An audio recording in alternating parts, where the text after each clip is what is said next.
Bismillahirrahmanirrahim. Assalamualaikum warahmatullahi wabarakatuh.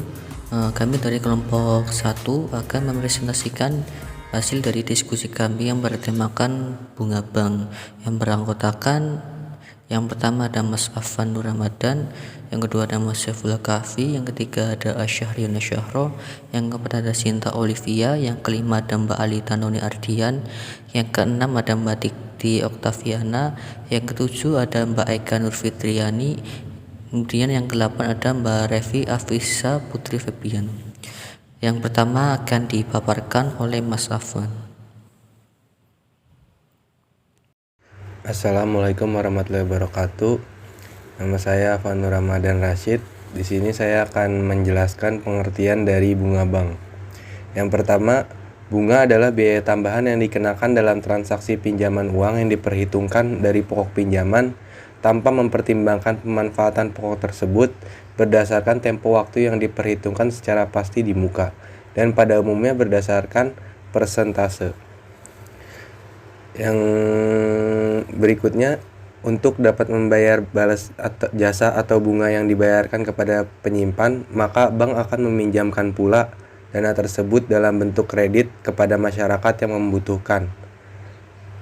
membutuhkan tambahan modal usaha untuk investasi, modal kerja maupun perdagangan.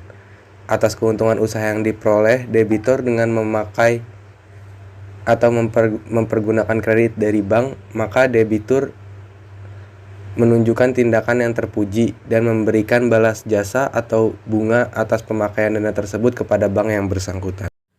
Oke, yang selanjutnya yaitu mengenai karakteristik bunga bank. Di dalam industri perbankan itu terdapat 5 jenis karakteristik bunga bank. Yang pertama yaitu bunga bank tetap atau fix, yaitu bunga yang bersifat tetap dan tidak berubah sampai jangka waktu atau sampai dengan tanggal jatuh tempo selama jangka waktu kredit. Kemudian ada yang kedua, bunga mengambang atau floating, yaitu suku bunga yang selalu berubah mengikuti suku bunga di pasaran. Jika suku bunga di pasaran naik, maka suku bunganya juga ikut naik, begitupun sebaliknya. Kemudian yang ketiga ada bunga atau flat, yaitu bunga yang perhitungannya mengacu pada jumlah pokok pinjaman di awal untuk setiap periode cicilan. Penghitungannya sangat sederhana dibandingkan dengan suku bunga lainnya, sehingga umumnya digunakan untuk kredit jangka pendek untuk barang-barang konsumsi seperti handphone, peralatan rumah tangga, motor, atau kredit tanpa agunan atau KTA. Kemudian yang keempat yaitu ada bunga atau dalam garis kurung efektif, yaitu bunga yang diperhitungkan dari sisa jumlah pokok pinjaman setiap bulan seiring dengan menyusutnya utang yang sudah dibayarkan. Artinya, semakin sedikit pokok pinjaman, semakin sedikit juga suku bunga yang harus dibayarkan. Ini bunga atau anuitas. Metode ini mengatur jumlah angsuran pokok ditambah angsuran bunga yang dibayar agar sama setiap bulannya. Dalam perhitungan anuitas, porsi bunga pada masa awal sangat besar, sedangkan porsi angsuran pokok sangat kecil. Mendekati berakhirnya masa kredit, keadaan akan menjadi berbalik. Posisi angsuran pokok akan sangat besar, sedangkan posisi bunga menjadi lebih kecil. Saya Asyahriana Syahro selanjutnya akan menjelaskan mengenai ruang lingkup bunga bank. Besarnya suku bunga kredit sangat dipengaruhi oleh besarnya suku bunga simpanan. Semakin besar atau semakin mahal bunga simpanan, maka semakin besar atau semakin mahal pula bunga pinjaman, dan demikian pula sebaliknya. Semakin kecil atau semakin murah bunga simpanan, maka semakin kecil atau semakin murah pula bunga pinjaman. Di samping suku bunga simpanan, pengaruh besar kecil bunga pinjaman juga dipengaruhi oleh keuntungan yang akan diambil oleh bank, biaya operasional yang dikeluarkan, jangka waktu kredit, cadangan resiko kredit macet, pajak, beserta pengaruh lainnya. Jadi dapat disimpulkan bahwa kegiatan menghimpun dana atau funding dan menyalurkan dana atau lending ini merupakan kegiatan utama perbankan. Saya Sinta Olivia, NIM 191713101055. Di sini saya akan menjelaskan dasar hukum positif bunga bank. Dalam Al-Quran, hukum melakukan riba sudah jelas dilarang Allah Subhanahu wa Ta'ala. Begitupun dengan bunga bank. Dalam praktiknya, sistem pemberian bunga di perbankan konvensional cenderung menyerupai riba, yaitu melipat gandakan pembayaran. Padahal dalam Islam, hukum hutang piutang haruslah sama antara uang dipinjamkan dengan dibayarkan. Pandangan ini sesuai dengan penjelasan Syekh Sholih bin Ghanim Asadlan. Beliau menjelaskan dalam kitab fikihnya yang berjudul Taisir al-Fiqh. Seorang mufti Saudi Arabia bernama Syekh Muhammad bin Ibrahim rahimahullah mengemukakan bahwa pinjaman yang diberikan oleh bank dengan tambahan atau bunga tertentu sama-sama disebut riba. Secara hakikat, walaupun pihak bank menamakan hal itu qard atau utang piutang, namun senyatanya bukan qard, karena utang piutang dimaksudkan untuk tolong-menolong dan berbuat baik. Transaksinya murni non-komersial, bentuknya adalah meminjamkan uang dan akan digantikan beberapa waktu kemudian. Bunga bank itu sendiri adalah keuntungan dari transaksi pinjam-meminjam. Oleh karena itu, yang namanya bunga bank yang diambil dari pinjam-meminjam atau simpanan itu adalah riba, karena didapat dari penambahan atau dalam utang piutang. Maka, keuntungan dalam pinjaman dan simpanan boleh sama-sama disebut riba. Selanjutnya, dalil yang menjelaskan kesamaan bunga bank dengan riba.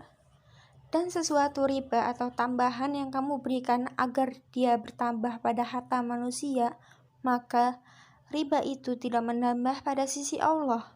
Dan apa yang kamu berikan berupa zakat, yang kamu maksudkan untuk mencapai keridhaan Allah, maka yang berbuat demikian itulah orang-orang yang melipat gandakan atau pahalanya. Quran Surat Ar-Rum ayat 39. Saya Alita Noni Ardian izin menjelaskan mengenai pandangan hukum Islam menurut Majma' al-Buhut al-Islamiyah. Pendapat Majma' al-Buhut al-Islamiyah, pendapat yang tak jauh berbeda juga dikemukakan oleh Majma' al-Buhut al-Islamiyah Kairo. Sejumlah ulama yang bergabung di lembaga ini berpendapat bahwa meski sistem perekonomian sebuah negara tak bisa maju tanpa adanya campur tangan bank, bunga bank atau bunga uang, menurut fatwa resmi Majma' al-Buhut al-Islamiyah di Al-Azhar yang memandang bahwa bunga bank itu bukan riba yang diharamkan, lebih cenderung memandang uang itu adalah syar hasil keuntungan usaha. Syekh Dr. Muhammad Syahid Tanamawi yang wafat pada 2010 Masehi di masa hidupnya menjadi Syekh Azhar, yaitu pemimpin tertinggi Al-Azhar sekaligus menjadi pimpinan Majma' Buhut Islamiyah di Al-Azhar. Dalam fatwanya, beliau menyebutkan bahwa bunga dari hasil menabung di bank bukanlah riba yang diharamkan, tetapi merupakan bagi hasil atas usaha bersama. Meski pembagian hasil itu sendiri sudah ditentukan nilainya di awal, namun menurut beliau hal itu sah-sah saja karena sudah melewati proses saling ridho di antara kedua belah pihak. Saya Tita Oktaviana akan menjelaskan tentang pandangan hukum Islam menurut MUI, Fatwa Majelis Ulama Indonesia atau MUI dalam menetapkan hukum bunga bank seperti yang tertera dalam putusan nomor 1 tahun 2004. Latar belakang menetapkan hukum bunga Majelis Ulama Indonesia bahwa umat Islam Indonesia masih mempertanyakan status hukum bunga yang dikenakan dalam transaksi pinjaman atau al-qard atau piutang al-dain, baik yang dilakukan oleh lembaga keuangan, individu maupun lainnya.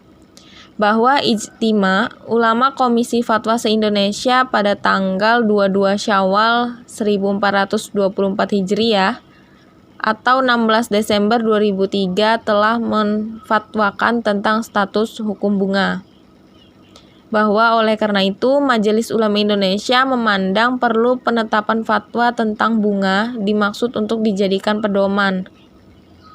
Terdapat pula dalil hukum dalam menetapkan hukum bunga bank menurut Majelis Ulama Indonesia, yaitu pertama dari firman Allah Subhanahu wa Ta'ala, Quran Surah Al-Baqarah ayat 275 sampai dengan 280. Hadis-hadis Nabi Muhammad SAW diantaranya yaitu dari Abdullah radhiyallahu anhu, ia berkata Rasulullah SAW melaknat orang yang memakan atau mengambil dan memberikan riba.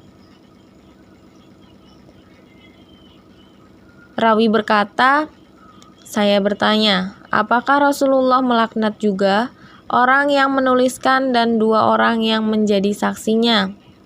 Ia, yaitu Abdullah, menjawab, kami hanya menceritakan apa yang kami dengar. Hadis riwayat Muslim. Selanjutnya yaitu adanya ijma ulama tentang keharaman riba dan bahwa riba adalah salah satu dosa besar, kabair.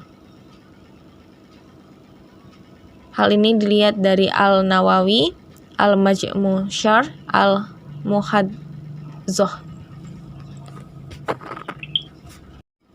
Selanjutnya yaitu pertimbangan hukum Majelis Ulama Indonesia dengan memperhatikan pendapat para ulama dalam menetapkan hukum bunga bank. Di antaranya pendapat para ulama ahli fikih bahwa bunga yang dikenakan dalam transaksi pinjaman atau utang piutang telah memenuhi kriteria riba yang diharamkan oleh Allah SWT, seperti dikemukakan oleh Imam Nawawi dalam Al-Majmu'.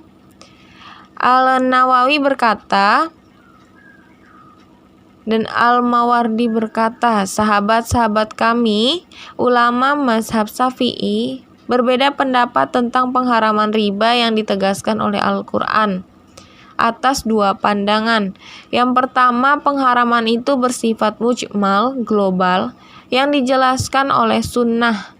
Setiap hukum tentang riba yang dikemukakan oleh sunnah adalah merupakan penjelasan terhadap kemujmalan Al-Quran, baik riba nak maupun riba nasi'ah.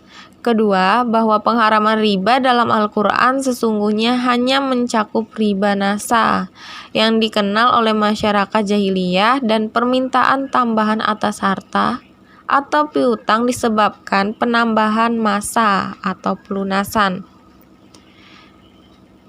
Lalu adanya bunga uang atas pinjaman atau qard yang berlaku di atas lebih buruk dari riba yang diharamkan oleh Allah SWT dalam Al-Quran.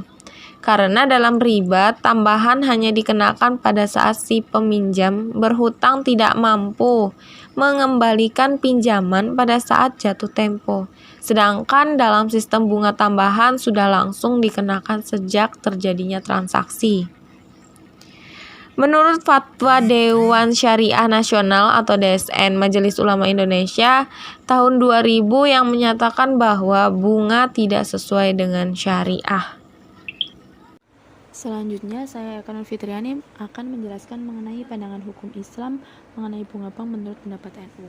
Nah, persoalan bunga bank dan bunganya dalam pandangan Nahdlatul Ulama atau NU ini telah menjadi persoalan yang signifikan, sehingga itu perlu mendapatkan perhatian yang cukup besar dari para ulama NU kaitannya dengan masalah bunga bank. Melalui forum kajian Bahsul Matsail, bahwasanya bunga bank itu hukumnya itu haram. Hal ini karena bunga bank itu disamakan dengan gadai yang digunakan pada zaman jahiliyah, di mana pemilik barang gadai itu yang tidak bisa membayar uang pada waktunya, maka barang gadainya itu lepas dari pemiliknya dan menjadi milik penggadai. Nah, karena hukum gadai tersebut telah ditetapkan hukumnya dalam Muktamar NU yang kedua tahun 1927 yang diselenggarakan di Surabaya, di mana terdapat 3 pendapat mengenai hal tersebut. Yang pertama itu bisa menjadi haram, yang kedua bisa menjadi halal, yang ketiga menjadi syubhat. Namun sedangkan dalam muktamar tersebut itu memutuskannya itu bahwa yang lebih berhati-hati adalah pendapat muktamirin yang pertama, yaitu mengharamkan adanya bunga bank dalam dunia perbankan. Jadi menurut muktamar tersebut bunga bank itu hukumnya haram. Namun tetap ada adanya perbedaan pendapat, terutama dalam Munas Alim Ulama yang Bandar Lampung, yaitu pada tahun 1992, khususnya mengenai hukum bunga bank konvensional. Ini ada 3 pendapat. Yang pertama itu ada pendapat yang mempersamakan antara bunga bank dengan riba secara mutlak, jadi hukumnya itu menjadi haram. Kemudian ada pendapat yang tidak mempersamakan bunga bank dengan riba, sehingga hukumnya itu boleh. Yang ketiga ada pendapat yang mengatakan bunga bank hukumnya itu syubhat. Namun menurut keputusan Munas itu pilihan yang lebih hati-hati adalah bunga bank itu haram. Jadi dapat disimpulkan bahwasanya NU itu sependapat bahwa riba itu hukumnya adalah haram. Hal ini berdasarkan pada Nassorih Al-Quran dan hadis yang dengan jelas-jelas itu telah mengharamkan adanya praktik riba. Nah, bagi Nahdlatul Ulama sendiri bahwa hukum bunga bank itu adalah haram, baik itu bank milik swasta maupun milik negara. Assalamualaikum warahmatullahi wabarakatuh. Perkenalkan, nama saya Revi Afrisa Putri Febrian dari kelas 5 HP. Izin menjelaskan tentang pandangan hukum Islam menurut Muhammadiyah. Salah satu keputusan hukum tentang bunga bank yang selama ini telah beredar dalam kalangan umat Islam diantaranya adalah keputusan Muktamar NU ke-12 di Malang pada tanggal 12 Rabi'ah As-Tsani pada tahun 1356 Hijriah atau 25 Maret 1937 nomor 204 dan hasil sidang Majelis Tajrih Muhammadiyah tahun 1968 di Sidoarjo. Masalah-masalah fikih kontemporer khususnya mengenai bunga bank telah dilakukan dengan cara berijtihad. Dalam berijtihad, Majelis Tajrih menempuh 3 metode. Yang pertama, ijtihad bayani, yaitu menjelaskan hukum yang kasusnya telah terdapat dalam nas Al-Quran dan Al-Hadis. Yang kedua, ijtihad qiyasi, yakni menyelesaikan kasus baru dengan cara menganalogikannya dengan kasus yang hukumnya telah diatur dalam nas Al-Quran dan Al-Hadis. Yang ketiga, ijtihad istihlasi, yakni menyelesaikan beberapa kasus yang tidak terdapat dalam 2 sumber di atas, dengan cara menggunakan penalaran yang didasarkan atas kemaslahatan. Dalam menetapkan hukum bunga bank, Majelis Tajrih mengingatkannya dengan masalah riba. Apakah bunga bank identik dengan riba atau tidak? Untuk memastikan jawaban tersebut, Majelis Tajrih menggunakan qiyas sebagai metode ijtihadnya. Bagi Muhammadiyah, ilat diharamkannya riba adalah adanya pengisapan atau penganiayaan yang disebut azum. Terdapat pinjaman dana. Konsekuensinya, kalau ilat itu ada pada bunga bank, maka bunga bank sama dengan riba dan hukumnya riba. Sebaliknya, kalau ilat itu tidak ada pada bunga bank, maka bunga bank bukan riba, karena itu tidak haram. Dan yang selanjutnya, bagi Muhammadiyah, ilat diharamkannya riba disinyalir juga ada pada bunga bank, sehingga bunga bank disamakan dengan riba dan hukumnya adalah haram. Namun, keputusan tersebut hanya berlaku untuk bank milik swasta. Adapun bank yang diberikan oleh bank milik negara dan para nasabahnya, atau sebaliknya, termasuk perkara mustabihat, tidak haram dan tidak pula halal secara mutlak. Sekian pemaparan dari kelompok kami, kurang lebihnya mohon maaf. Wabillahi taufiq wal hidayah. Wassalamualaikum warahmatullahi wabarakatuh.